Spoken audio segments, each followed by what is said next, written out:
जय हिंद दोस्तों, नमस्कार। स्वागत है आप सभी का आपके अपने YouTube channel Galaxy of education पर।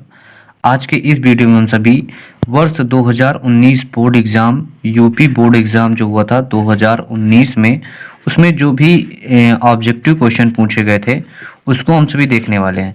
क्योंकि जो आपका बोर्ड एग्ज़ाम का पेपर बनता है उसमें प्रीवियस ईयर क्वेश्चन पूछे जाते हैं, तो आपके लिए 2019 का पेपर जो है ना, वर्ष 2019 और 21 ये सभी जो प्रीवियस ईयर हैं इसके पेपर आप सभी के लिए बहुत ही ज़्यादा इंपॉर्टेंट है।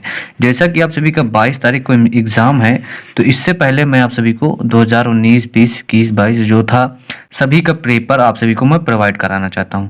तो इस वीडियो में हम सभी 2019 में पूछे गए सभी ऑब्जेक्टिव क्वेश्चन को देखने वाले हैं। जो भी ऑब्जेक्टिव क्वेश्चन पूछे गए थे उन सभी को मैं कवर करने वाला हूं। तो चलिए स्टार्ट करते हैं। आपके लिए यह 8 से 10 मिनट की वीडियो बहुत ही ज़्यादा इंपॉर्टेंट है, क्योंकि अगर इस वीडियो के आप सभी के 10 मिनट मान लीजिए खर्चा होते हैं और इसमें से आप सभी के 2 क्वेश्चन बोर्ड एग्जाम में आ जाते हैं, तो आप सभी को 10 मिनट में यहाँ पर 4 नंबर मिल जाएगा। तो आपके लिए बहुत ही ज़्यादा इंपॉर्टेंट यह वीडियो होने वाली है, तो आप सभी इस वीडियो को लास्ट तक जरूर देखिएगा। यहाँ पर देखिए, पहला क्वेश्चन है, इसमें आप सभी से पूछा गया है कि प्रेमचंद्र जी एक क्या है? प्रसिद्ध कहानीकार हैं, कविकार हैं, उपन्यासकार हैं या फिर गद्य लेखक हैं? तो आप सभी जानते हैं प्रेमचंद्र जी क्या हैं? एक प्रसिद्ध उपन्यासकार लेखक हैं। इन्होंने गबन, करबला, कर्मभूमि, रंगभूमि इन सभी रचनाओं का रचना किया है और लगभग 1.5 दर्जन उपन्यासों की इन्होंने रचना की है। अब चलते हैं आपके नेक्स्ट क्वेश्चन पर। तो दूसरा जो क्वेश्चन है आप सभी का, यहाँ पर देखिए, इसमें आपसे भी पूछा गया है कि ध्रुव सौमनी नाटक के लेखक कौन है? तो यहाँ पर देखिए, आप सभी से पूछा जा सकता है कि ध्रुव सौमनी के लेखक कौन है? तो जो ध्रुव सौमनी है यह एक जयशंकर प्रसाद जी की रचना है। और अगर इसकी विधा पूछी जाए कि ध्रुव सौमनी किस विधा पर आधारित रचना है, तो यह आप सभी की नाटक विधा पर आधारित रचना है। किस विधा पर रचना है? नाटक विधा। नाटक विधा पर आधारित रचना है। और लेखक कौन है इसके? तो लेखक हैं इसके जयशंकर प्रसाद जी। ये सभी रचनाएं आपके लिए बहुत ही ज़्यादा इंपॉर्टेंट है। आप सभी प्लीज़ वीडियो को लास्ट तक जरूर देखें। चलते हैं, आपका थर्ड क्वेश्चन है। थर्ड क्वेश्चन में आप सभी से पूछा गया है कि गुनाहों का देवता, गुनाहों का देवता जो है ये रचना है, इसके लेखक कौन है? तो साथियों, जो गुनाहों का देवता है यह रचना जो है यह धर्मवीर भारती जी की रचना है। और आप सभी से पूछा जा सकता है कि गुनाहों का देवता किस विधा पर आधारित रचना है? तो गुनाहों का देवता जो है यह उपन्यास विधा पर आधारित रचना है। उपन्यास विधा पर आधारित रचना है। इसकी लेखक जो है वो धर्मवीर भारती जी हैं और रचना का नाम क्या है? गुनाहों का देवता है। जब आप सभी इस तरह से रचना का याद करेंगे तो आप सभी को बोर्ड एग्जाम में यहाँ पर बहुत सारा हेल्प मिलेगा। क्योंकि जैसे 19 में पूछा गया है कि गुनाहों का देवता के लेखक कौन है, तो 24 में आप सभी से विधा पूछ सकता है। तो विधा इसकी उपन्यास है, लेखक हैं धर्मवीर भारती जी। चलते हैं, आप सभी से चौथा नंबर क्वेश्चन है। इसमें आपसे भी पूछा गया है कि मित्रता निबंध के लेखक कौन है? तो रचना का तो क्या है? रचना तो यहाँ पर देखिए, रचना है मित्रता। विधा इसकी क्या है? तो विधा यह एक निबंध विधा पर आधारित रचना है। जो मित्रता है यह एक निबंध विधा पर आधारित रचना है। और इसके लेखक कौन है? तो इसके लेखक हैं आप सभी के आचार्य रामचंद्र शुक्ल जी हैं। शुक्ल जी की जो भी रचनाएं हैं वो आपके लिए बहुत ही ज़्यादा इंपॉर्टेंट है। और आप में इनका सब्जेक्ट भी है, यानी कि इनका एक चैप्टर भी है। तो आप सभी इनकी जो भी रचनाएं हैं उसको पढ़ के जरूर जाइए अपने बोर्ड एग्जाम में। शुक्ल जी हो गए, जयशंकर प्रसाद जी हो गए, महादेवी वर्मा जी हो गई और सूर्यकांत त्रिपाठी निराला है, हरिवंश राय बच्चन जी हैं। जितने लेखकों का हमने नाम लिया है इनकी रचनाओं को आप सभी जरूर पढ़ के जाइएगा। चलते हैं, आप सभी का नेक्स्ट क्वेश्चन है। आपका नेक्स्ट क्वेश्चन है, इंद्रजाल कहानी के लेखक कौन है?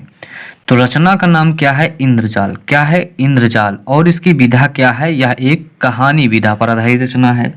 और जो इंद्रजाल है, यह जो कहानी है, इसके लेखक कौन है? तो इंद्रजाल कहानी के लेखक कौन है? जयशंकर प्रसाद जी हैं। आपसे भी पूछा जाए कि इंद्रजाल के लेखक कौन है? तो जयशंकर प्रसाद जी हैं। और इसकी विधा पूछी जाए तो यह कहानी विधा पर आधारित रचना है। चलते हैं आपके नेक्स्ट क्वेश्चन। तो साथियों, आपका जो नेक्स्ट क्वेश्चन है इसमें आपसे भी पूछा गया है कि मेरी यूरोप यात्रा के लेखक कौन है? तो सबसे पहला बात यह होता है कि मेरी यूरोप यात्रा के लेखक कौन है?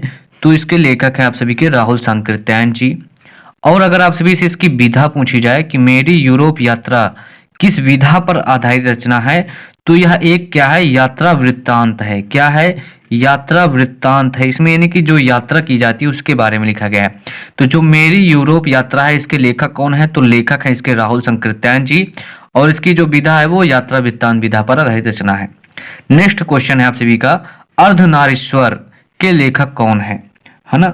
जो अर्धनारीश्वर है इसके लेखक कौन है, तो अर्धनारीश्वर जो है, अर्धनारीश्वर जो रचना है आप सभी की, अर्धनारीश्वर रामधारी सिंह दिनकर जी की रचना है। किसकी है, रामधारी सिंह दिनकर जी की रचना है। और अगर आप सभी से इसकी विधा पूछी जाए कि अर्धनारीश्वर किस विधा पर आधारित रचना है, तो यह एक कहानी विधा पर आधारित रचना है। किस विधा पर आधारित रचना है, कहानी विधा पर आधारित रचना है।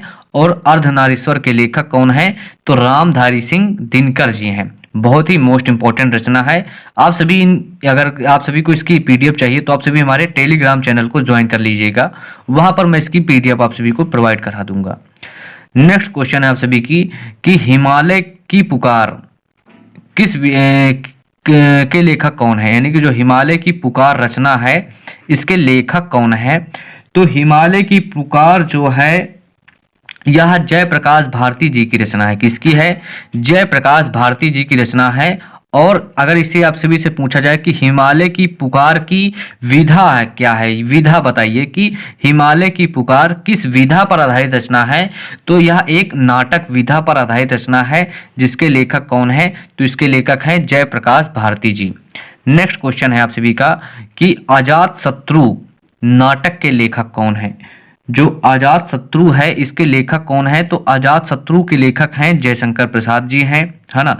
और इसकी विधा पूछी जाए कि अजात शत्रु किस विधा पर आधारित रचना है, तो यह एक नाटक विधा पर आधारित रचना है। किस विधा पर आधारित रचना है, तो नाटक विधा पर आधारित रचना है। और इसके लेखक कौन है, तो जयशंकर प्रसाद जी इसके लेखक हैं। चलते हैं साथियों, आप सभी का नेक्स्ट क्वेश्चन है कि एकांकी विधा पर आधारित लेखक कौन कौन से हैं। ऐसा क्वेश्चन आपके बोर्ड एग्जाम में बहुत बार पूछा गया है कि निम्न में एकांकी लेखक कौन है। तो एकांकी जैसे डॉक्टर राम कुमार वर्मा जी हैं, ये भी एकांकी के लेखक हैं। महादेवी वर्मा जी हैं, ये भी एकांकी के लेखिका हैं। तो ये दोनों लेखक जो हैं, ज्यादातर इन्हीं को आपके ऑप्शन में डाला जाता है, डॉक्टर राम कुमार वर्मा और महादेवी वर्मा। वैसे तो एकांकी जयशंकर प्रसाद जी भी ने लिखा है। इनकी एक एकांकी रचना है एक घूंट। अगर आपसे भी पूछा जाए कि एक घूंट किस विधा पर आधारित रचना है, तो वह एकांकी विधा पर आधारित रचना है। और उसके लेखक कौन है, तो जयशंकर प्रसाद जी हैं। आप सभी से बोर्ड एग्जाम में पूछा जा सकता है कि ऐसे क्वेश्चन किया जा सकता है कि आप सभी को 4 लेखक के नाम दिया जाएगा, उसमें पूछा गया जाएगा कि निम्न में से कौन एकांकी लेखक हैं। तो डॉक्टर राम कुमार वर्मा को आप सभी को याद रखना है। महादेवी वर्मा जो हैं, इन्होंने ये भी एकांकीकार हैं, क्योंकि इनकी जो रचनाएं हैं वो ज्यादा हैं एकांकी विधा में। चलते हैं आप सभी के नेक्स्ट क्वेश्चन। साथियों, आपका जो नेक्स्ट क्वेश्चन है इसमें आपसे भी पूछा गया है कि बाण भट्ट की आत्मकथा के लेखक कौन है ना। बाण भट्ट की आत्मकथा के लेखक कौन है, तो बाण भट्ट की आत्मकथा जो है इसके लेखक हैं आप सभी के हजारी प्रसाद द्विवेदी जी। साथियों, ये थी आप सभी की वर्ष 2019 board exam, UP board exam में पूछी गई गद्य की रचनाएं। कौन सी हैं, ये गद्य की रचनाएं हैं। और ये आप सभी को मैंने टोटल यहाँ पर 11 गद्य की रचनाओं को दिख कराया है, जो कि आपके अलग अलग सेटों में पूछी गई थी। तो 11 हमने आप सभी को 2019 की गद्य रचनाएं कराई हैं, जो आपके बोर्ड एग्जाम 2024 का, जो कि आप सभी का 22 तारीख को है, इसके लिए बहुत ही ज़्यादा इम्पोर्टेंट है ये सभी रचनाएं। तो आप सभी को क्या करना है, इन सभी रचनाओं को एक कॉपी में अलग से लिखकर इनको तैयार कर लेना है। अगर आप सभी इसको तैयार कर पाएं तो आपको बोर्ड एग्जाम में आपके जो 20 ऑब्जेक्टिव क्वेश्चन पूछे जाते हैं उसमें आप सभी को 20 में से 20 लाने से कोई नहीं रोक सकता, है ना। तो जो भी व्याकरण है उसका भी मैं आप सभी को वीडियो लाने वाला हूं। पहले आप सभी इन रचनाओं को जरूर याद कर लें। और अगर आप सभी को इसकी पीडीएफ चाहिए तो आप सभी हमारे टेलीग्राम चैनल को जरूर ज्वाइन करें, है ना। चैनल पर नए हैं तो इसको सब्सक्राइब कर लीजिए, क्योंकि इसके बाद में इसके जो अगला वर्ष है, जैसे 2021 का बोर्ड एग्जाम हुआ था, है ना, तो इसके भी मैं पेपर आप सभी को लाने वाला हूं। जो भी इसकी महत्वपूर्ण रचनाएं हैं जो कि आपके हर साल बोर्ड एग्जाम में पूछी जाती हैं। तो उनको भी मैं जरूर जल्द से जल्द लाने वाला हूं। आप सभी चैनल पर नए हैं तो इसको सब्सक्राइब कर लीजिए। और यहाँ पर आप सभी को यूपी बोर्ड से रिलेटेड बहुत सारी रचनाएं और अच्छी अच्छी वीडियो यहाँ पर देखने को मिलेंगी। हमने आप सभी को जो आपका अनिवार्य संस्कृत है वहाँ पर जितने भी क्वेश्चन आंसर पूछे जाते हैं उसके हमने आप सभी को वीडियो प्रोवाइड कर दी है। अगर आप सभी ने उसको नहीं देखा है तो उसको जाकर देख लीजिए। उसमें जितने भी इंपॉर्टेंट आप सभी के क्वेश्चन आंसर थे जो कि लगभग हर साल आपके बोर्ड एग्जाम में आते हैं उनको हमने आप सभी को वहां पर बता दिया है। तो आप सभी उस वीडियो को जरूर देखें। अगर आप सभी उस वीडियो को फॉलो करते हैं तो आप सभी को 4 मार्क्स मिलेंगे। ये तो कंफर्म है, उस वीडियो से आप सभी को 4 मार्क्स जरूर मिल जाएंगे और आप सभी को क्वेश्चन भी याद हो जाएगा। तो मिलते हैं आप सभी से नेक्स्ट वीडियो में।